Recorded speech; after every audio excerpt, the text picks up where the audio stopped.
Secara teknis, buku pertama yang aku baca di tahun 2021 adalah The Meltdown karya Jeff Kinney. Buku ini adalah buku ke-13 kalau nggak salah dari serial Diary of Wimpy Kid. Audiobook pertama yang aku baca dan selesaikan di tahun ini adalah Lockwood & Co. The Whispering Skull. Tapi buku yang mau aku ceritakan panjang lebar di video kali ini adalah sebuah buku pertama yang aku baca di tahun 2021 yang bikin aku merasa campur aduk banget setelahnya. Aku merasa sangat disturbed dan uneasy setelah baca buku ini. Terakhir kali aku baca buku yang memberikan sensasi seperti ini adalah waktu aku baca Pet Sematary-nya Stephen King tahun lalu. Aku pernah bikin video reviewnya, bisa dilihat di sini. Buku yang mau aku bahas di video ini adalah Verity by Colleen Hoover. Buku ini jujur aja aku bingung kalau ditanya apakah aku suka atau enggak. Aku suka ceritanya, but I really hate how it made me feel, especially the ending. Ada titik-titik tertentu di mana aku pengen lempar buku ini keluar jendela. Gitu, jadi campur aduk antara pengen lanjut baca dan gak pengen lanjut baca karena ada hal-hal yang begitu sakit, yang begitu psycho, yang begitu disturbing di dalam buku ini. Narator utama dalam novel Verity ini adalah seorang penulis bernama Lowen Ashley, berusia 31 tahun di awal cerita ini. Dan dia ini sebagai seorang penulis itu nggak gitu terkenal karena dia itu socially awkward dan nggak terlalu bisa memasarkan buku-bukunya. Di awal cerita ini, dia terancam terusir dari apartemennya karena dia nggak sanggup bayar uang sewa. Karena dia menghabiskan beberapa bulan terakhir merawat ibunya yang sakit kanker hingga meninggal, dan itu menghabiskan banyak biaya. Katalis dalam cerita ini adalah ketika Lowen ditawari sebuah pekerjaan untuk menjadi penulis pengganti seseorang penulis terkenal bernama Verity Crawford. Jadi Lowen dengan agensinya bertemu dengan pihak penerbit yang bekerja sama dengan Verity. Dan karena Verity dalam kondisi sakit dan gak memungkinkan untuk menghadiri rapat itu, makanya Verity diwakili oleh suaminya yang bernama Jeremy Crawford.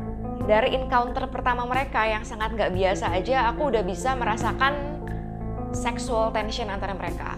Jadi mereka rapat dan Lowen ditawari sejumlah uang yang cukup besar untuk melanjutkan karyanya Verity. Jeremy mengajak Lowen untuk ke rumah mereka yang berjarak sekitar 6 jam perjalanan dari Manhattan, tempat Lowen tinggal. Tujuan Lowen ke sana adalah untuk cari-cari bahan-bahan tulisannya Verity supaya dia bisa meneruskan serialnya Verity. Jadi rumahnya Verity ini rumah di pedesaan yang besar dan di sana tinggallah Jeremy, anak Jeremy dan Verity yang masih berusia 5 tahun bernama Crew. Verity sendiri yang ternyata sakitnya cukup parah, jadi Verity ini mengalami kecelakaan mobil. Dia mengalami trauma kepala yang cukup hebat sehingga di novel ini Verity itu nggak bisa ngapa-ngapain. Dia hanya bisa berbaring dan dia benar-benar mengandalkan orang lain untuk merawat dia. Verity dan Jeremy sebenarnya punya 2 anak lagi, 2 anak kembar berusia 8 atau 9 tahun bernama Chastain dan Harper, dan keduanya sudah meninggal dalam setahun terakhir. Bisa dibilang Jeremy bukan dalam kondisi terbahagianya di awal cerita ini. Masalah dimulai ketika Lowen menemukan sebuah manuskrip di kantornya Verity. Kelihatannya itu adalah sebuah autobiografi yang ditulis oleh Verity sendiri, mulai dari pertama dia ketemu sama Jeremy, lalu bagaimana mereka akhirnya menikah dan punya anak. Dan disinilah hal-hal mengerikan yang bikin tegang itu mulai bikin aku merasa campur aduk. Karena di manuskrip itu Verity bener-bener sakit. POV di novel ini adalah dari sudut pandang orang pertama, tapi bergantian. Jadi narator utama adalah Lowen dan ada narator kedua yaitu Verity sendiri dari autobiografi yang Lowen temukan. Kalau dari segi narasi, buku ini benar-benar keren banget, 2 thumbs up buat narasinya. Karena buku ini benar-benar bikin aku nggak bisa berhenti baca. Dan benar-benar penasaran apa yang akan terjadi selanjutnya. Makanya aku bisa beresin buku ini hanya dalam waktu 2 hari aja. Kayaknya 2 atau 3 kali baca dalam 2 hari itu, dan di hari terakhir aku agak begadang dan nggak mengerjakan beberapa to-do list karena bela-belain baca novel ini. Kalau kalian suka novel-novel thriller, suspense yang menegangkan kayak gini dengan bumbu romance, you have to read this one. Aku suka dengan cara penulis menggambarkan ketakutan, ketegangan yang dialami Lowen selama tinggal di rumah Verity. Dan aku juga suka dengan gimana cara penulis menggambarkan dinamika hubungan antara Lowen dan Jeremy. Meskipun aku sama sekali nggak nge-ship mereka secara pribadi. Karena kan Jeremy ceritanya udah punya istri. Oh iya, di buku ini juga banyak banget adegan seksnya. Jadi ini novel dewasa banget, meskipun aku nggak gitu suka sama beberapa adegan seksnya karena aku lagi sebel sama beberapa tokoh tertentu di novel ini. Tapi secara objektif menurut aku sex scenes di buku ini itu bisa ditempatkan dengan baik. Jadi adegan-adegan seks itu bukan hanya sekedar tempelan atau cuma sekedar pemanis atau cuma sekedar fan service, tapi adegan-adegan itu berperan besar dalam keseluruhan cerita. Dan final impression aku setelah baca buku ini bingung. Karena sepanjang cerita aku diajak oleh penulis untuk mempercayai satu hal, tapi di endingnya ada sesuatu yang terjadi yang membuat aku mempertanyakan semua yang udah aku baca. And I think the author is genius for doing this. I like it, but I just don't like how it makes me feel. Jadi gitu, buku ini benar-benar bikin perasaan aku campur aduk.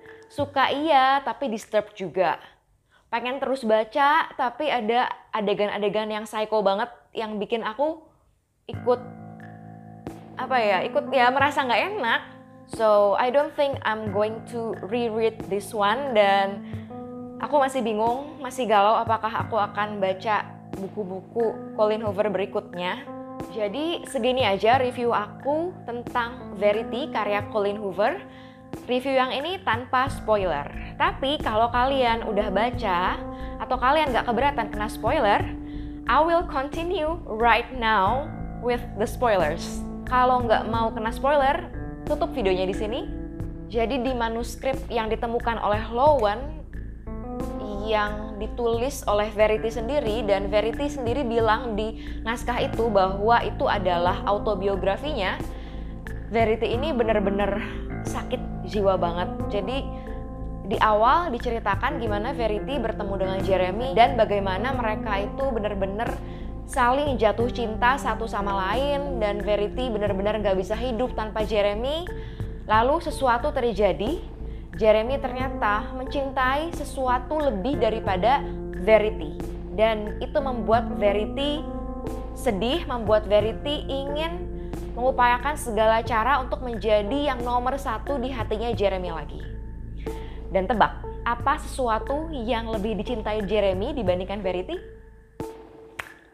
Their kids. Ya, Verity cemburu sama anak-anaknya sendiri, terutama si kembar. Jadi waktu dia tahu dia hamil, Verity gak suka. Karena kehamilan membuat tubuhnya rusak, dia takut Jeremy gak menginginkan dia lagi, kehidupan seks mereka juga terganggu. Yang sakit adalah Verity berkali-kali mencoba menggugurkan kandungannya sendiri. Ada adegan yang sangat disturbing waktu dia nulis di autobiografinya kalau dia itu berusaha menggugurkan kandungan pakai gantungan baju yang dari kawat. Terus setelah anak-anak itu lahir, dia juga nggak mau nyusuin, maunya kasih formula aja. Waktu Jeremy harus kembali kerja setelah Verity melahirkan, itu adalah saat-saat yang indah bagi Verity katanya. Kenapa? Karena ternyata jam 7 pagi Jeremy pergi kerja, Verity ninggalin dua putri kembarnya itu di kamar bayi, terus monitor bayinya dia cabut, dia matikan, dan Verity pilih untuk tidur di kamarnya sendiri pakai earplug supaya dia nggak denger tangisan bayi itu. What kind of mother does that to a child? Aku pernah punya newborn, aku pernah ngasuh bayi baru lahir, dan bayi itu tiap 3 jam, bahkan ada yang tiap 2 jam atau 1,5 jam itu pasti lapar, pasti butuh susu karena mereka nggak bisa minum susu banyak-banyak, makanya mereka harus minum sedikit-sedikit tapi sering, dan mereka butuh gendongan, mereka butuh dekapan ibunya. Tapi Verity malah menelantarkan mereka selama Jeremy bekerja tanpa sepengetahuan Jeremy. Dan begitu Jeremy pulang, baru dia sok sibuk jadi ibu yang perhatian sama anak-anaknya. Dan katanya anak-anaknya itu waktu masih bayi gampang tidur di malam hari karena sepanjang pagi dan siang mereka capek nangis karena ditelantarkan oleh Verity. Sakit nggak tuh? Terus Verity ini bermimpi bahwa salah satu anaknya, yaitu yang bernama Harper, membunuh Justin, membekapnya dengan bantal. Sejak mimpi itu, Verity jadi benci sama Harper dan lebih sayang ke Justin. Karena itu waktu suatu saat Justin tertidur dan Harper nangis, Verity berusaha membunuh Harper dengan cara masukin 2 jarinya ke dalam jalan napasnya Harper. Sampai Harpernya sempat kekurangan oksigen, kejang-kejang. Tapi saat itu Jeremy masuk ke ruangan. Dan Verity otomatis langsung lepas jarinya dan Harper langsung nangis lagi karena bisa dapat oksigen lagi. So sick. Terus begitu Justin meninggal karena alergi, Verity menyalahkan Harper tentu saja, dan Harper meninggal di danau di belakang rumah mereka karena ceritanya Verity itu ngajak kru anak bungsunya dan Harper untuk naik kano di belakang rumah itu, dan Verity sengaja menggerakkan tubuhnya, sengaja bikin kano itu oleng supaya mereka semua itu jatuh terbalik situ dan Harper nggak bisa berenang. Tapi kru selamat karena sesaat sebelum Verity memiringkan kano itu, dia bisik ke telinga kru, "Hold your breath." Singkat cerita, itulah ending dari manuskripnya Verity.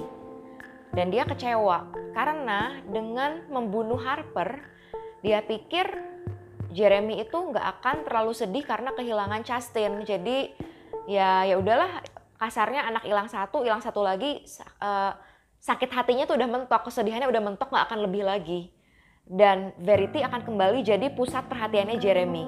Tapi ternyata dugaan Verity salah. Begitu Jeremy tahu bahwa Harper meninggal di danau, Jeremy curiga banget sama Verity. Dan ya tujuan Verity membunuh anaknya sendiri itu nggak tercapai. Jadi Verity tulis di akhir naskahnya itu bahwa mendingan aku tabrakin aja mobil aku ke pohon. Tamat manuskripnya Verity. Lowen yang udah bener-bener enak ngeliat kelakuannya Verity di manuskripnya, akhirnya ngadu ke Jeremy. Jeremy kaget dan nanya di mana Lowen bisa nemu manuskrip itu. Terus singkat cerita mereka akhirnya mau konfrontasi Verity. Jeremy ngancam kalau Verity nggak mau ngaku, dia akan bawa naskah itu ke polisi. Karena di sepanjang cerita, Lowen itu sebenarnya curiga jangan-jangan Verity ini memalsukan brain damage-nya. Dan benar, Verity itu ngomong ke Jeremy. Begitu diancam, dia bilang, "Aku nggak punya pilihan lain selain melakukan ini." And then, Jeremy and Lowen murdered Verity together. The end? No, karena ada bab terakhir yang diceritakan oleh Lowen dengan setting 7 bulan setelah Verity tewas. Jeremy dan Lowen udah pindah rumah, mereka udah tinggal bareng kru juga. Tapi mereka kembali ke rumah lamanya Verity itu untuk menjual rumah itu. Waktu beres-beres, Lowen menemukan di kamarnya Verity, di bawah lantainya ada sebilah pisau dan ada sepucuk surat. Dan di surat itu Verity mengungkapkan bahwa dia berencana untuk pisah dengan Jeremy dan bawa kru pergi. Dan dia juga menjelaskan kenapa dia nulis sejahat itu di autobiografinya dia. Ternyata dari suratnya Verity kita tahu bahwa Jeremy itu udah pernah baca manuskripnya itu yang versi di laptop. Sedangkan kalau Lowen kan baca yang versi cetaknya ya. Jeremy marah besar begitu baca manuskrip itu, terutama bagian Harper meninggal di mana si Verity ngaku terang-terangan bahwa dia udah bunuh Harper. Mereka akhirnya ribut dan Jeremy lah yang naruh si Verity di dalam mobil dan membuat seolah-olah Verity itu kecelakaan. Di suratnya Verity itu dijelaskan bahwa Verity gak nulis 100% kebenaran di autobiografinya itu. Jadi karena novel-novelnya Verity selama ini diceritakan dari sudut pandang seorang antagonis, dia disarankan oleh editornya untuk latihan nulis antagonis gitu. Jadi dia menceritakan ulang kisah-kisah di hidupnya tapi dengan sudut pandang seorang antagonis. Jadi ternyata yang dibaca Lowen dari awal semua itu adalah fiksi.